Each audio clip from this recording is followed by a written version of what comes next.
Yo, what's good, y'all, man? We got John Wick Chapter 4 review. You know what I'm saying? I don't know how people watching it early, even though it come out the 24th next week. But a lot of people got connections, you know what I mean? And a lot of people, you know, reviewing it. Not the spoiler review, but I think so. But, you know what I'm saying? This is probably based on their thoughts type shit. But, hey, like it up, sub, hit the bell if you're new. And, yeah, let's see the review. Let's see what's going on. That's...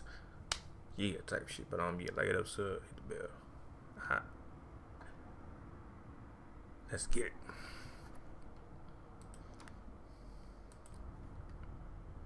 Alright, I'm back. Alright, let's get it. I don't know how y'all get the movie so nice. I was about to say easy.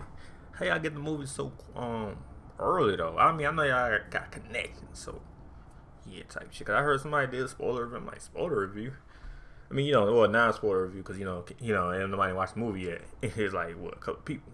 Hello, my movie peeps. I just got done watching John Wick 4, and with this fourth installment in the John Wick franchise, we follow Mr. Wick on a journey to earn his freedom. On this journey, John Wick will encounter several dozens, maybe even hundreds of assassins trying to take him. Yeah, this is basically like chapter 3, but more to it. Down, even getting the still look for his freedom though. You know what I mean? Type shit. Attention of the high table, the people who control the assassin society. That's all pretty much. I don't give any spoilers to you guys. This will be a spoiler-free review. John Wick 4, man. You know, I still remember the time when the first John Wick movie was about to come out. They released the trailer like 1 month before the movie was hitting theaters, and everyone was laughing at it. Everyone was like, Keanu Reeves trying to still be an action star here.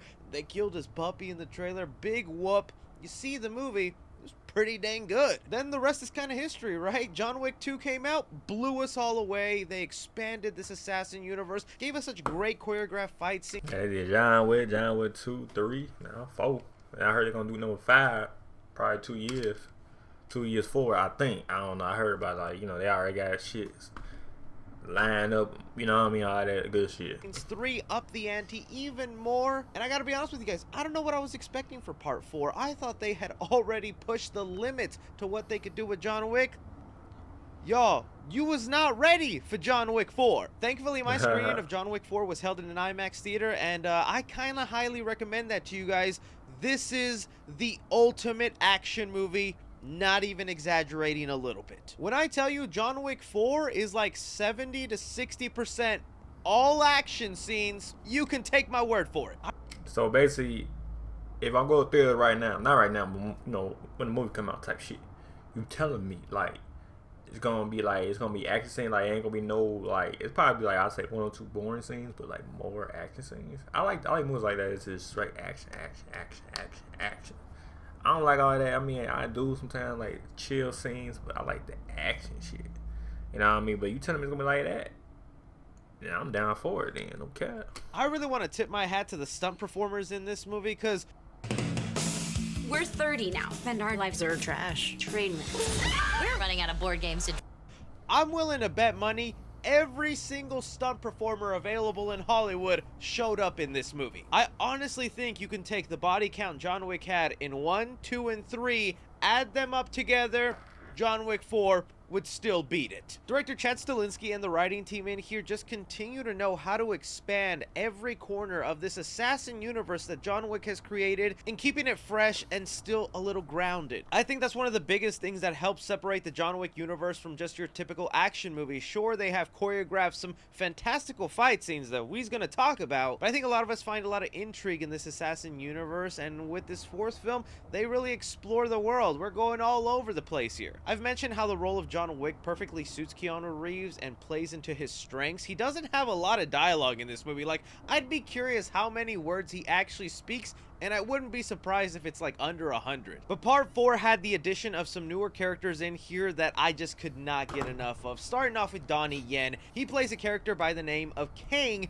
who is a blind assassin that possibly also has a history with John Wick. That's also something I'm loving about these movies. They continue to hint to you this past life John Wick had. We forget that the first movie, John Wick is basically entering retirement. He had a whole couple of decades behind his belt of assassin work he did again. And it feels like with every sequel where they hint to more backstory about John Wick and what his life was like before, it really paints a picture and makes you go, they're definitely gonna make a prequel someday. It won't be with Keanu Reeves, but whenever the studio decides to, they's gonna make a John Wick prequel, and they're gonna take all these story elements and throw it into a film. But back to Donnie Yen, a masterful artist in martial arts choreography in Hollywood right now, and what he's able to do with this blind assassin, which right out the gate I was like, this is the guy they're gonna hire to try and kill John Wick, a blind man? Oh. Yeah. Nah, ain't this. Yeah.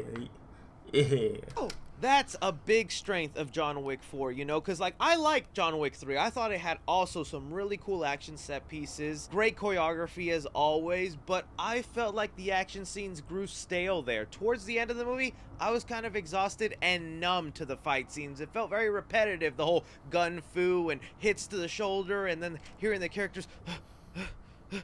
I know it feels like a sin to say there was too much action, but there was just too much repetitive action towards the end of John Wick 3, where I was just kind of like, man, this movie's really taking its time. John Wick 4, this is a 3-hour-long movie. It has a bit of a slow start, but once you get to the first action scene, and then the time just flew by for me. I did not feel that. Okay, so I got a slow start in the beginning part, and then just boom, boom, boom, boom, boom, boom, boom.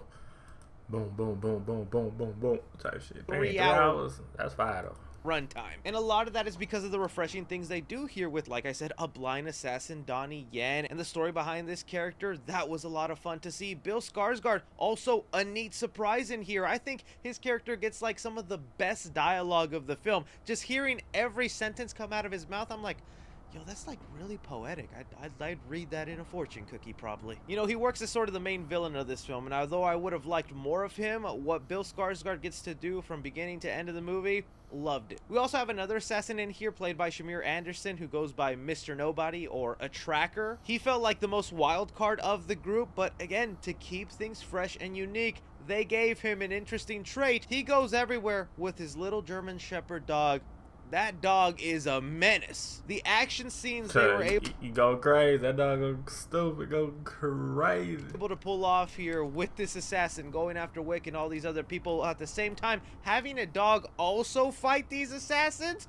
It sounds ridiculous, but it looks cool on screen. And those are like the standout, lovable new people that you'll come to enjoy in John Wick 4. I'm not even talking about some of like the boss fights in here, because John Wick 4 almost had like a video game quality to it where there's stages here. John Wick has to go through a series of missions to get to the very end of the movie, and each mission has its own little boss. Some people might recognize the name Scott Adkins. He's also a martial artist in Hollywood, and he's covered in like fat prosthetics playing this big fella fighting John Wick. He was kind of a fun little villain to see him fight. But aside from the different character of bosses in here, John Wick 4 also does some interesting things in terms of set pieces, okay? You have these unique action scenes where sometimes it's just your typical gun shooting and fighting or whatnot, but there's this one sequence where you're like watching from a bird's eye view. I compare it to another kind of video game. Some people might have played these kinds where you're watching from the ceiling as your character goes in and out through doors, and it's like split up in 2 takes. So one really long take and then a cut, then another really long take, and all of that was just mesmerizing to see. It makes you really wonder,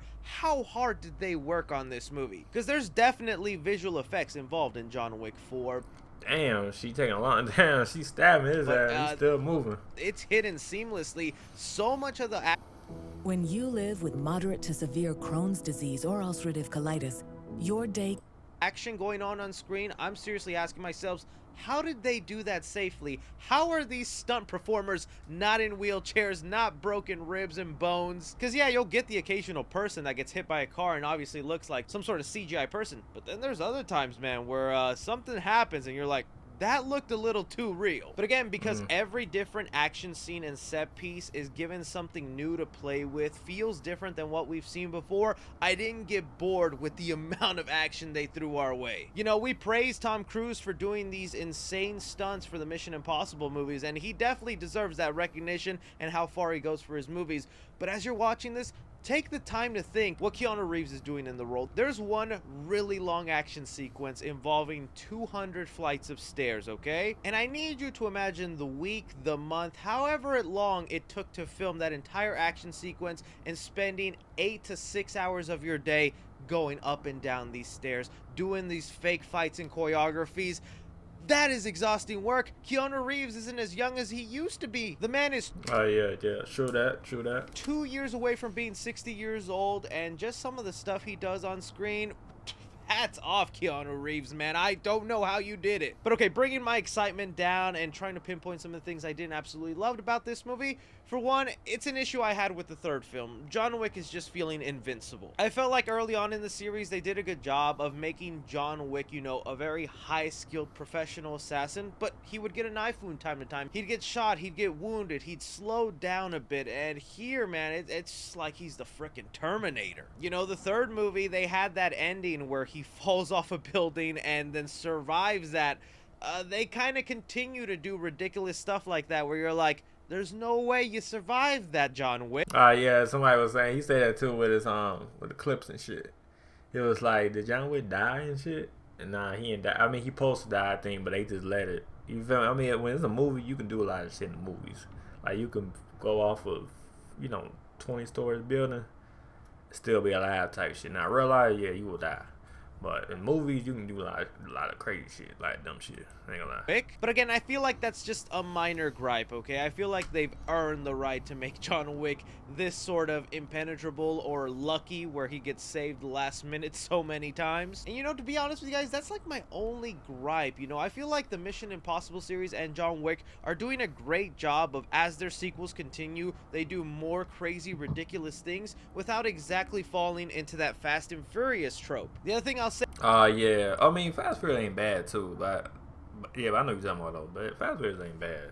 In my opinion, though, it ain't that bad. Is I think the ending of this movie might be a little controversial, or just have fans talking, and I can kind of understand that. As soon as the ending happened, I had one person in my audience go boo, and I was like, okay, but like, dang, what was going on? Yeah, I heard about the ending. Kind of look, kind of something.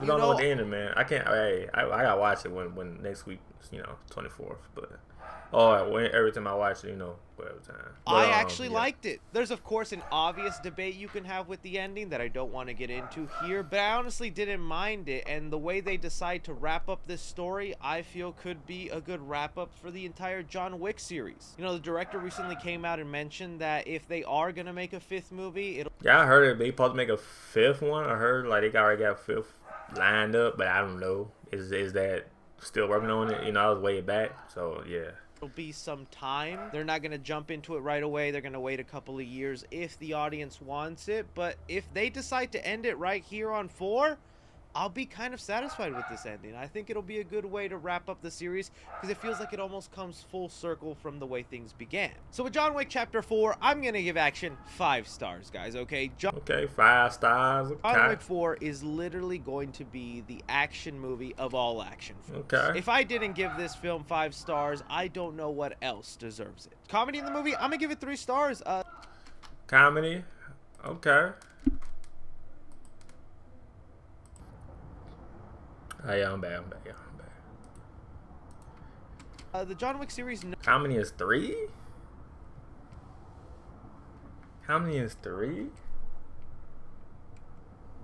knows how to sprinkle in those moments of humor, especially in the action scenes. There's like a slapstick nature to it where characters are killed off in funny ways, and it gets the audience hyped. Drama in the movie, I'm gonna give it 4 stars. I just love that it's not just guns, violence, dumb assassin stories. They try implementing some expansion of the universe. They bring the John Wick story arc full circle. I think they did a good job with the story in here. Horror in the film, I'll give 1 star to if you're like sensitive to blood and body parts flying around. amount, but it's not particularly a gory film. You'll have your splatter of blood here and there, but I don't think anything that glorifies a lot of red on screen. And suspense of the movie, I'm gonna give it 3.5 stars. With John Wick being so invulnerable and being able to get out of so many different situations, there is a part of you that doesn't get worried about his survival throughout the movie. But thanks to this movie also introducing you to other fun, lovable characters, you do worry about them and where they might end up, or heck, how the story ends. Casual fans to the John Wick universe, I'm gonna give this an A-. As cinephiles, I'm gonna give it an A+.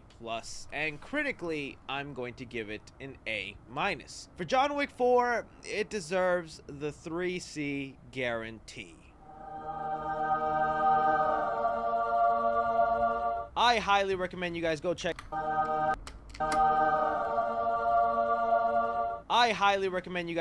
out John Wick 4. I truly mean it when I say this is an action Yeah, now a lot of people been saying, hey, go check that bitch out. I be like, I bet. film that's gonna go like, for real, everybody been saying it's good. And even 3C Films say it's good. Because, you know, 3C Films is hard on movies, though. I ain't gonna lie. You watch the videos, you be hard on the movies, though. No cap. But I fuck with that shit, though. Because a lot of people just be on some, well, that's where bias. It's a bias or some other shit. But you know what I'm talking about, like, they just trying to, because, you know, they just watched it first, you know what I mean? They don't want to be, you know what I mean? They want, you know, so they want people to keep, you know, so they want to get invited every time, so they got to be like, oh, yeah, this shit good, this shit. No. You get invited still, but tell the truth, though. Type shit. Yeah. But he do, though. You don't give a fuck. You know what I'm saying? He gonna tell his opinion. In history for some of the craziness they put on screen. Make sure you use the bathroom beforehand. It's a fun 3-hour ride, and there is a post-credit scene at the very, very, very end of the movie. You can stay tuned for that. But anything and everything, be sure and like, subscribe, follow me on Twitter at 3C Films or on TikTok at 3C Films. But as always, I'm Chris. Take care. Yeah, I heard about his post-credit scene too. But hey, like it, sub, hit the bell. That was a review of John Wick 4. Say, let me know comment below. It ain't come out yet though. But if you did, but you guys gonna watch it next week. Let me know comment below, man. But hey, like it, sub, hit the bell, and I'm getting out. Peace.